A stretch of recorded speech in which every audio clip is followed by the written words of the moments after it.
Today we will work on a road sign. The task is not difficult, but quite interesting. So, here is the task.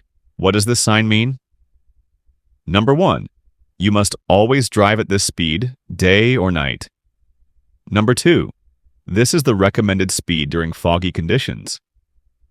Number 3. This is the maximum legal speed at night. Do not exceed it after dark. Number 4. Only trucks must stop at this sign. Pause the video and write your answer in the comments. At the end of the video, you will find out whether you are right or not.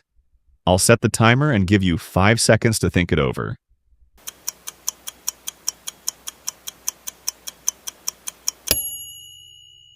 I hope you had a time to make a choice because we are moving on to a breakdown of this task.